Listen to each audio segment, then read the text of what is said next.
mencionaba entonces, vamos a hacer un pequeño repaso, resumen de lo que tratan los modelos atómicos, o sea, de los modelos atómicos y lo que trata también un poco la historia de la evolución del átomo.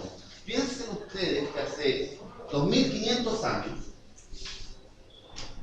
no había electricidad. No había avance tecnológico ninguno.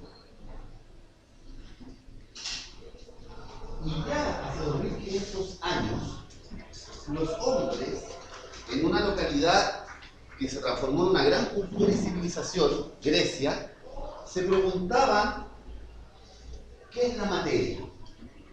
Nosotros, gracias a lo que ellos comenzaron hace tantos miles de años, sabemos que la materia es todo lo que existe, es todo lo que es, que está presente en el universo, que puede estar presente en distintos estados, ¿cierto? Líquido, gaseoso, sólido, pero es todo lo que es, todo es materia. Incluso lo que no vemos es materia. Y ellos decían, bueno, ¿cuál es la unidad mínima? Se preguntaban de la materia. ¿Cuál es la unidad mínima? ¿Cuándo llegamos al punto más pequeñito de la materia? Hasta que ya no podemos dividirlo. ¿Qué será? Porque ellos no tenían microscopios, no tenían ningún tipo de herramienta tecnológica para comprobar lo que pensaban. No existía el método científico. Ustedes saben lo que es el método científico. Observar, comprender, experimentar, ¿cierto? analizar el componente. Exacto. Es todo un paso que cumplen los científicos en que plantean una hipótesis, después frente a la experimentación esa hipótesis la comprueban y la rechazan y al final sacan una conclusión.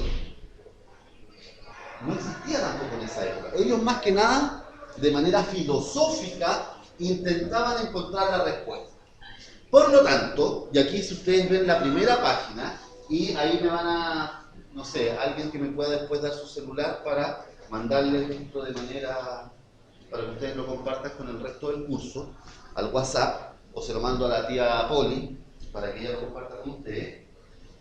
Tenemos que ver entonces la historia de esto del átomo, porque el átomo, como ustedes saben ahora, no es visible a simple vista. Yo necesito de un instrumento que se llama microscopio para poder ver la estructura del átomo. Es más, de un microscopio no el que me compro ahí en la tienda, que nos regala cuanto niño, el que funciona a pilas, no, un microscopio electrónico que tenga un zoom muy alto. Por lo tanto, estos hombres decían, ya, pues si la materia existe, la materia es todo lo que es, ¿cuál es el punto más pequeño de esa materia? ¿Hasta dónde podemos llegar? Y ahí Aristóteles, ¿qué decía? ¿Se acuerdan? Está en el párrafo 5, aquí de la primera hoja. Aristóteles planteaba que toda la materia que nos rodea está constituida de 4 elementos esenciales. Ya Aristóteles, ven, que era un filósofo, decía, a ver, hay 4 elementos que nos acompañan siempre.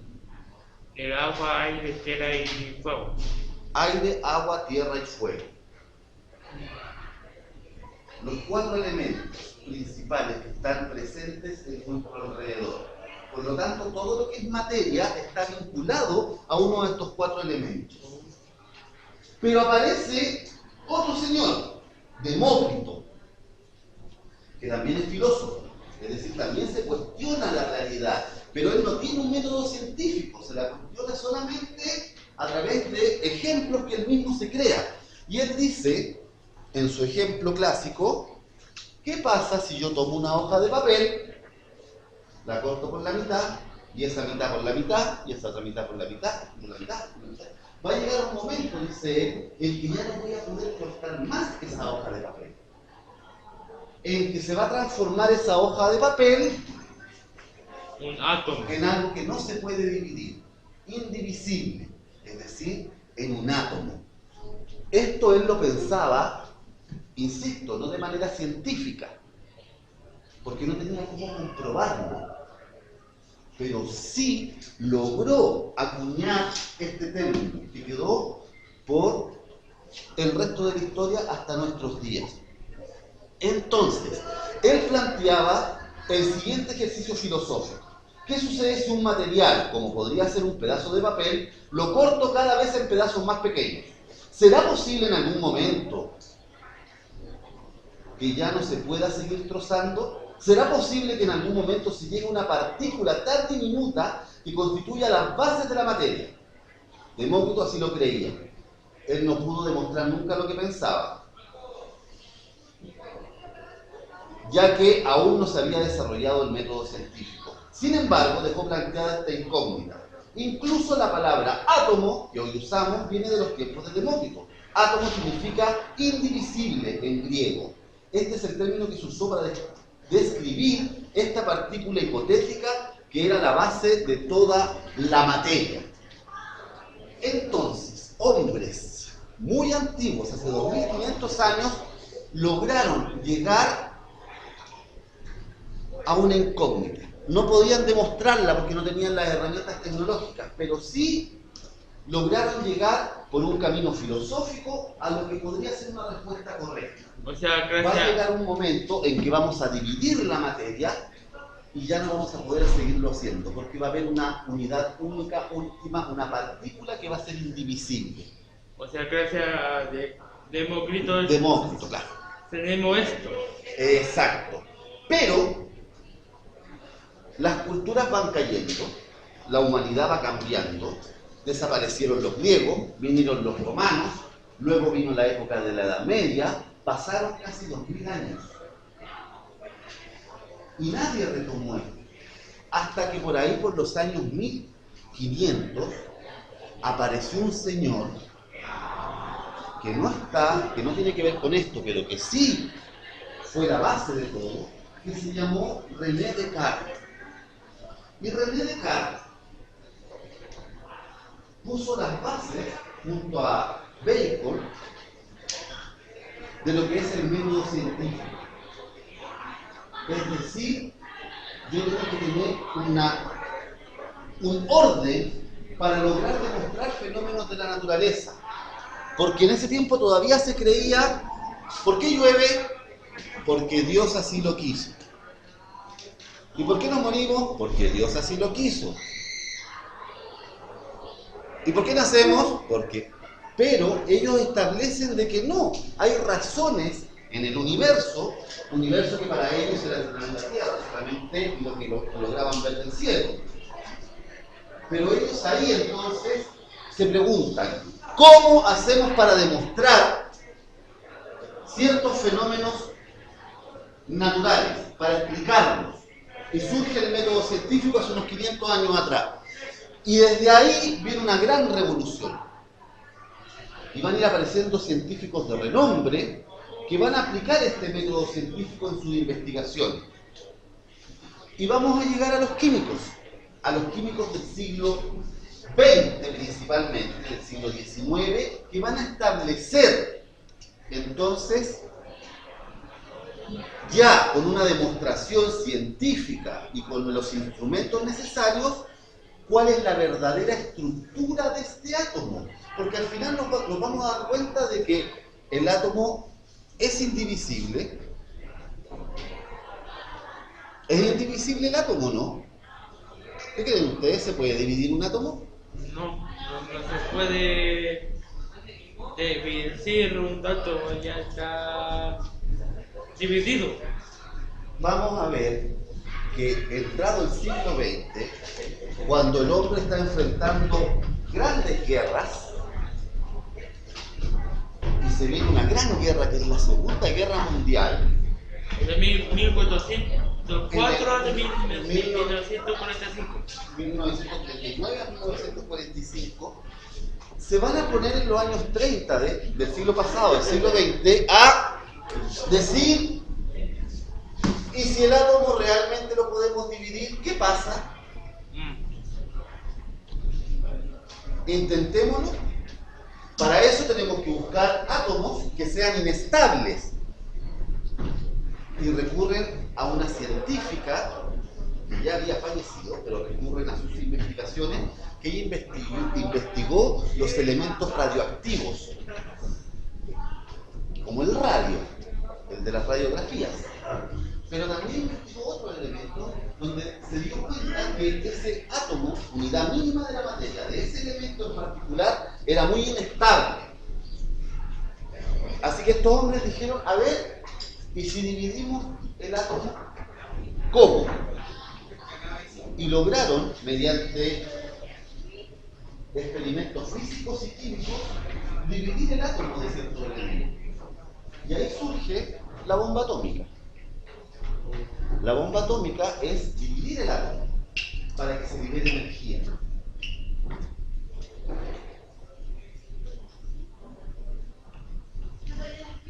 Es decir, chicos, estuvimos 2500 años con la misma teoría, o más o menos la misma teoría sobre el átomo, y en muy poquitos años, gracias a todos estos avances científicos, logramos descubrir más cosas sobre el átomo. Y ahí surgieron distintos modelos, porque empezamos a ver que el átomo estaba compuesto también de otras cosas. Y aparece el protón, el neutrón, el electrón. Es decir, un átomo Más tiene pequeño. otras cosas que lo rodean y que siempre están junto a él. Sí. Veamos entonces. Necesito que contesten la pregunta número 1. ¿Quién fue Demócrito? Fue un filósofo. Nos vuelve a decir, muchos años pasaron y no fue sino hasta cerca de 1770 que John Dalton, un químico y profesor inglés, retomó las ideas de Demócrito y las volvió a poner en el debate público. Dalton realizó muchos experimentos que Demócrito no pudo hacer. Finalmente, experimentando con barras de oro, Dalton concluyó que se llegaba a un punto en que la barra de oro no se podía seguir dividiendo más. Para él, esto fue la evidencia de que existía el átomo de oro. Dalton usó esferas como modelo para representar el átomo. Así nace el primer modelo de átomo, una simple esfera. Entonces, como estamos viendo la evolución de los modelos atómicos, recuerden que en 1770, a eso nosotros lo reconocemos como el siglo XVIII, ¿cierto? Un señor Dalton, en Inglaterra, formuló un primer modelo atómico. Tomó en su laboratorio una barra de oro y empezó, bajo un sistema bien complejo para la época, a dividirlo, hasta que no pudo dividirlo más. Y se encontró él con que existe el átomo y es una esfera del dragón. No, eso para él es el átomo. Hasta ahí llegó él con su investigación, con los avances que también había en esa época. Entonces, ¿cuál es el aporte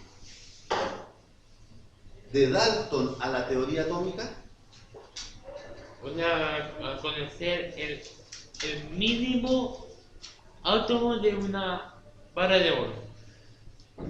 Pero no solamente de una barra de oro, de todas las barras de oro y finalmente de toda la materia. Por lo tanto, el gran aporte de Dalton es que logra comprobar la existencia del átomo. Ese es su aporte. Demócrito se lo imaginó. Demócrito dijo, va a llegar un momento en que ya no se va a poder dividir la materia. Lo que hizo Dalton fue comprobarlo, porque tenía ya un método científico, porque tenía un laboratorio, porque tenía los instrumentos tecnológicos necesarios para llegar a esta partícula última que era indivisible, que se llamaba átomo. Por lo tanto, la pregunta 4 es, el gran aporte de Dalton es comprobar la existencia del átomo. ¿Cuál es la gran diferencia entre lo que logró Dalton en comparación con Demócrito? ¿Qué gran diferencia hay? Que pudo comprobarlo y que le dio una forma al átomo. Lo representó como una esfera. Dijo, hasta aquí se llega con la materia. Es decir, la materia está compuesta por cientos de miles de millones de esferas. Esta silla, esta mesa, este computador, nosotros, El metal. los metales, todo, dijo él, no es más que la suma de miles de millones de esferas llamadas átomos que son de un mismo elemento, sobre todo en el caso de los metales, ¿cierto? Por algo el oro llegó hasta esa división. Así que la gran diferencia es que le da una forma, no solamente comprueba su existencia, le da una forma. ¿Es así el átomo? No. Ya sabemos que no. Este es el primer modelo. Pero por lo menos él llega a una forma. Unos 100 años después, imagínense, más de 100 años después, John Thomson, un científico británico, también realizó variados experimentos para lograr comprender cómo eran los átomos. Él usó un tubo de vidrio al vacío con dos placas metálicas en su interior, una con carga positiva y la otra con carga negativa. ¿Se imaginan el experimento? ¿Se lo imaginan o no? Un tubo sellado al vacío, con una plaquita acá, ¿cierto? Y otra plaquita acá. Una con carga positiva, la otra con carga negativa. ¿Qué pasa con los polos opuestos? Se atraen. Los polos iguales se separan. Como un imán. Como el imán. Este montaje se llamó el experimento de los rayos catódicos. ¿Cómo? Ah, sí, pues cuando son del mismo polo, sí, está bien. Este montaje se llamó el experimento de los rayos catódicos. A través de este experimento, Thomson demostró que en el átomo habían partículas diminutas que estaban cargadas negativamente. Como el átomo era neutro, Thomson concluyó que el átomo debía ser positivo para poder neutralizar las partículas negativas. En este experimento se descubrió el electrón.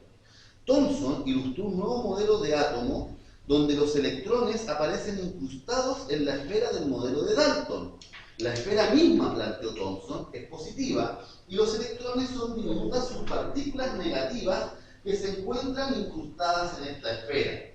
El modelo que él presenta se parecía mucho a una galleta de chocolates, donde la galleta era la esfera positiva y los trocitos de chocolate los electrones negativos. Es decir, avanzamos ya casi al siglo XX, 1897, finales del siglo XIX, y aparece un señor, también inglés, británico, Thomson, que presenta un segundo modelo atómico.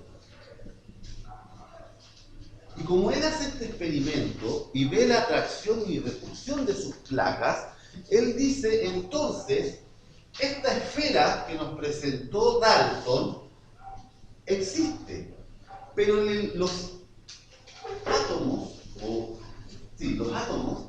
estas partículas están compuestas por elementos que representan una carga negativa. Como el negativo se atrae, ¿a qué se atrae el negativo? Con el positivo. Al positivo. Por lo tanto, él dice, si existen estas cosas que son diminutas y son negativas, si tuviese el átomo una presencia también, o una carga también negativa, se repelerían. Es decir, el átomo estaría por acá y estas pequeñas partículas negativas por allá. Por lo tanto, él dice, se tienen que atraer.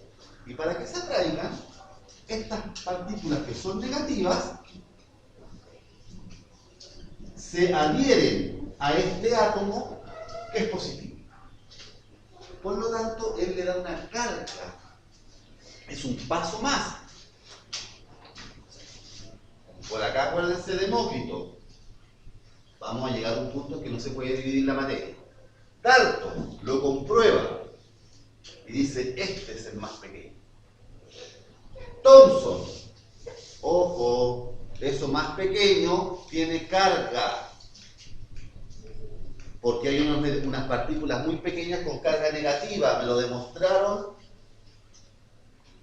mis experimentos con las láminas. Por lo tanto, ese átomo debiese tener una carga positiva. Por algo, estas partículas llamadas electrones tienen carga negativa y están adosados, pensaba él, al átomo. Por eso dice el texto que su modelo es similar a una galleta de chocolate, como una galleta cookie, con crispy, ¿cierto? Las cookies, que son con las pelotitas chiquitas de chocolate. Eso es lo que plantea Thomson. A comienzos del siglo XX, ya pasan unos años, estamos a fines del siglo XIX, comienzos del siglo XX, nos dice esto, muchos científicos estaban enfrascados en una gran carrera simultánea por descubrir más sobre el átomo.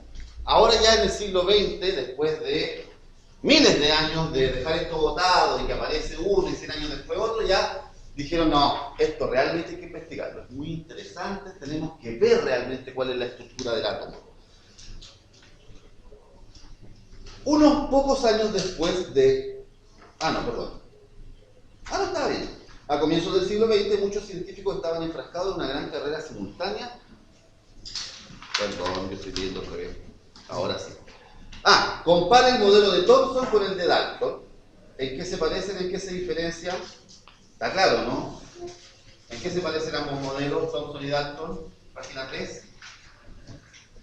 Los dos son circulares. Los dos son esferas. Ahí está el parecido. La diferencia es que Thomson logra establecer que existe una carga dentro del átomo. Esa es la gran diferencia. Es decir, él descubre lo que conocemos como el electrón, y que el electrón tiene una carga negativa. Esa es la diferencia. Él va un paso más allá. Y la otra pregunta dice, ¿qué partícula descubrió Thomson con su experimento? Lo acabo de decir, el electrón. Esa partícula descubre Thomson. Estos chips de chocolate en este modelo atómico. Unos pocos años después, en 1909, es decir, un poquito más de 10 años después, 12 años después, un discípulo de Thomson, el señor Rutherford, el señor Rutherford, también se dedicó a experimentar con átomos. Su experimento, llamado el experimento de la lámina de oro, demostró que los electrones no se encontraban incrustados en esta esfera positiva, como planteó Thomson. Rutherford postuló un modelo atómico totalmente diferente a lo que hasta ese momento existía. Un modelo muy similar al sistema solar. En este modelo, en el centro del átomo estaba la mayor parte de la masa del átomo y era positiva. Tercer modelo.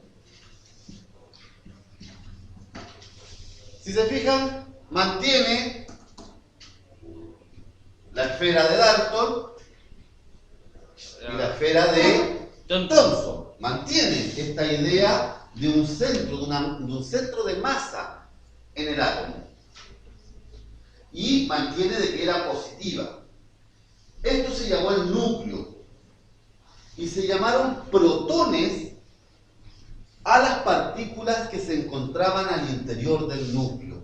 sea, él ya no solamente llega al átomo, llega al núcleo del átomo y se da cuenta que tiene carga positiva, como lo decía Thomson, y que eso se llama protón. Y tiene carga positiva. Él ya le pone nombre a esta esfera, que es el núcleo, el protón. Los electrones orbitaban alrededor del núcleo tal como los planetas orbitan alrededor del Sol. Es decir, él plantea que si, por ejemplo, el elemento tenía 3 electrones, estos giraban, ¿cierto? Lo voy a dejar mal, para que quede mejor. Estos giraban siempre alrededor del núcleo, compuesto por protones. Por eso dice que es similar al sistema solar, es la idea de los planetas, ¿cierto? Los electrones no están, como decía Thomson, en, sino que están alrededor de. Y están, como son negativos, y esto es positivo, se atraen. Por eso el electrón no se arranca, sino que gira, así como lo hace la fuerza de gravedad con los planetas alrededor del Sol. ¿Por qué nuestro planeta siempre tiene la misma elipse, el mismo recorrido alrededor del Sol? Por la fuerza de gravedad del Sol. Si no existiese esa fuerza de gravedad, seríamos un planeta errante, hasta que algo nos atrajera. La fuerza de gravedad del Sol hace que nosotros estemos siempre girando por millones de años alrededor de él. Lo mismo plantea en su teoría Rutherford, hace el electrón. Se siente atraído por la carga positiva de los protones que están en el núcleo, por lo tanto hacen este giro. Y ahí vienen entonces más preguntas. Nombre 2 diferencias entre el modelo de Thomson y el de Rutherford. Nombre 2 similitudes entre ambos modelos. ¿Y cuáles fueron los 2 grandes aportes de Rutherford a la teoría atómica?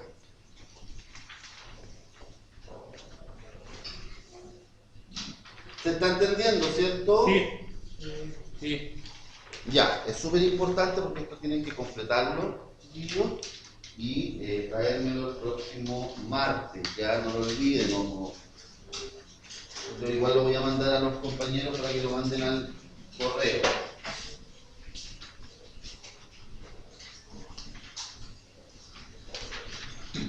Leamos el último texto, el de la página 4.